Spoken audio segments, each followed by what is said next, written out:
Hey fellas, Rusty coming at you, and today we're going to be taking a look at a Great Eastern Cutlery 94 pattern. That's otherwise known as the Liberty pattern. Great Eastern Cutlery's done this pattern before, and they have done it in acrylic.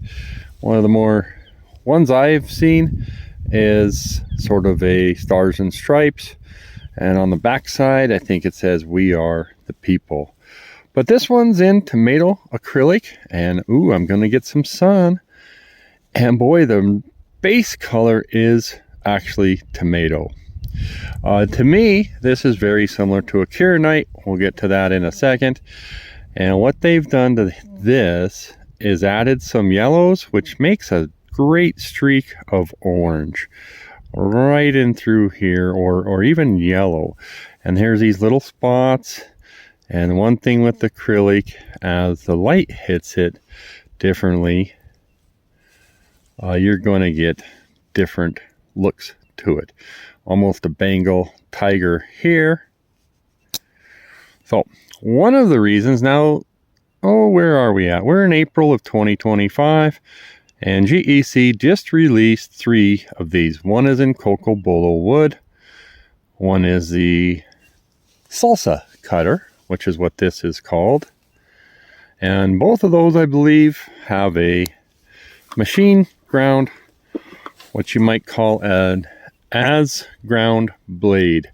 So we don't have any fancy stuff. We got the top swedging and stuff, but we don't have a blade etch.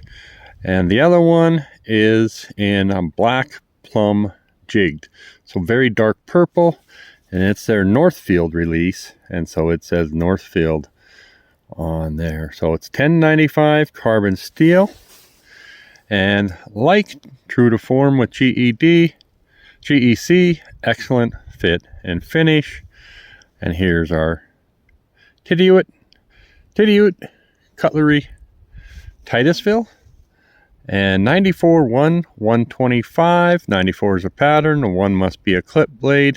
Not sure what the other one is. It does say GEC, and we do have a half stop position, which is uncharacteristically proud.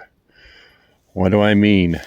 So GEC is normally flat across here, a little tiny bit of stepping. So when I got this one, it wasn't the best. I won this off of auction for about $114 to include shipping. They were buy now price at $139, and the blade was even a little worse than it is now. It's not quite centered, and upon using the knife, I got good action to here, and still do, and I'm happy with this, what you call the engagement of the spring. And on the opening, it was just dead. It's not that typical GEC where you would get it to spring from here. So it's not the spring. I almost wonder if this is pinched a little tight, or if the blade will, just upon use, it's going to smooth out. I feel like it's a matter of just a bit of over tightening. But either way, right here, it's about a 3 finger. And as usual, they look bigger. It's smaller than I expected, but it's a good pocket sized knife. I'm going to have some comparison ones out here. You'll see those in a second. But a beautiful, beautiful blade on this. I love the finish, and 1095 carbon steel. So let's go ahead and get out some comparisons, shall we? Well, the first one I'll grab is my case. This is a mini copper lock. This is in Kieranite, which to me is the same as acrylic. And case does a bang up job sometimes. You can see see this blues under here. They're like metallic and shiny. You can get some wonderful. They use red here instead of the black. I think Case did more. They did more junk in the Nailnick, which I think is just acrylic here. So we'll get that out of the way. You can kind of compare. We will compare. So this particular one has more, you get more fingers on it, and you can move in ahead like so. So you do get 3.5 fingers right there. It's got good fit and finish.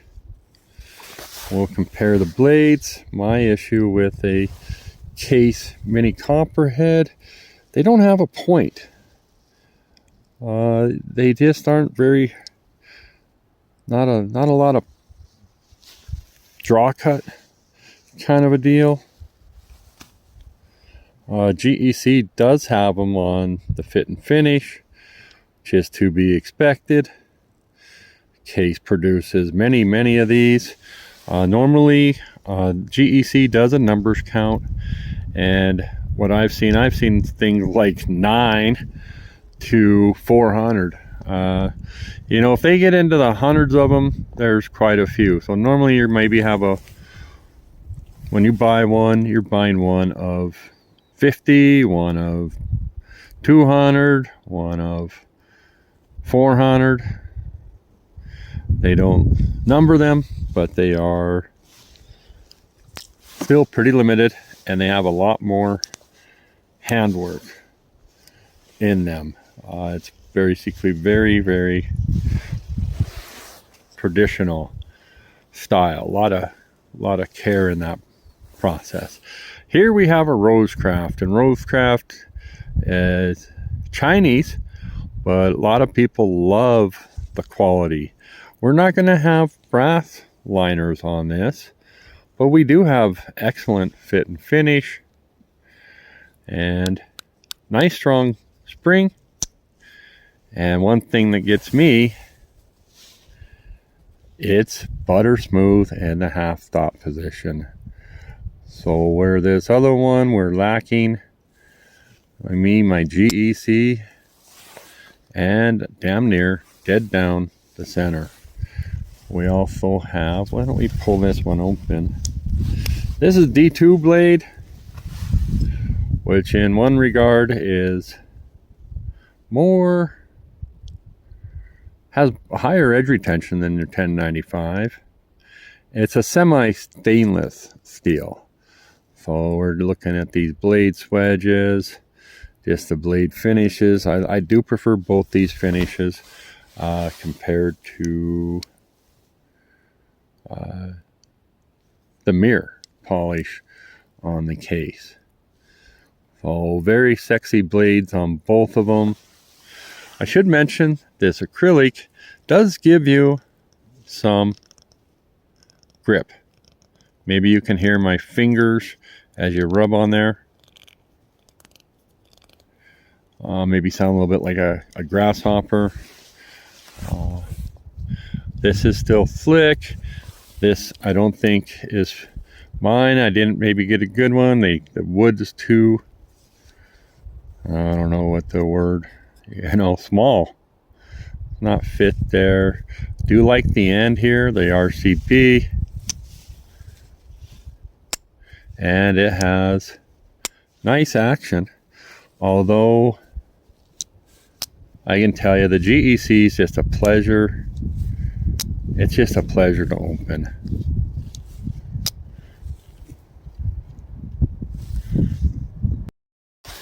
Okay, I do have one more comparison knife we're going to get out. Just in case, I never know. What I like to do is have something everybody can relate to, and or comparison knives. Like if I were to get this one, if Rosecraft released this in a bone handle, oh boy, I'd be all over it. This is about $60 as it is, and these ones, oh jeez, I don't know, they're in that 65 to maybe $75, $80 range. They're going to be hard to find, and so will the Rovecraft. But what we can look for is a sod buster. That's very popular with a lot of people, and this particular one comes to us in carbon steel. This is a Crandall pocket worn Crandall gray Jake with, I'm gonna guess, either. All right, guys, sorry about that. Lost my train of thought. Chrome steel, I think, is either 1095 or their chrome vanadium. So here we are. Now the sod buster is we were talking about that kind of 3.5 finger, maybe a 4-fingered knife.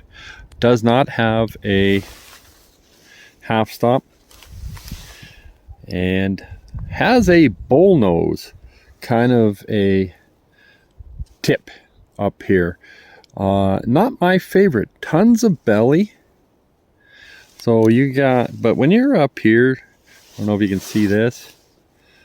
Okay, you can't really use that point for much. This one is definitely a traditional kind of a clip point. And if you guys may know, Bill Howard, the owner of GEC, does usually do a swedge with a clip point. So just a little comparison how this is. A sod buster is a popular knife, I think, because it's small enough to pocket very easy, and it's big enough to get some work done. Now this one's not going to be your great work knife, but it'll do a lot of everyday cutting. So stick around for the unboxing, and thanks for joining me.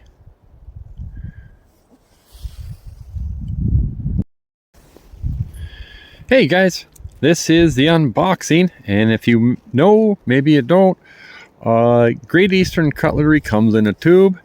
They usually write on the model number. This is a 94 pattern, 1125, and tomato acrylic. So Tidioute Cutlery, it's got the Southwest Salsa cutter, so that's what they've named this. We have peppers and tomatoes. It's American made pocket knives, 1095 carbon steel, and they're located in Titusville, Pennsylvania. There's their phone number. Not a lot else. The only other thing I could say, when you open it up, when these are brand new and they're pushed on flush, it's quite tight. They do come with, we should have a moisture packet down in there, and it came with a, what do I want to call this, a pin. This is your Salsa cutter with the pattern, and a great example of acid-free, kind of a wax paper. And the way they fold it pretty hard, and you can kind of put this all back together again. Much better than you could Humpty Dumpty. And there we go.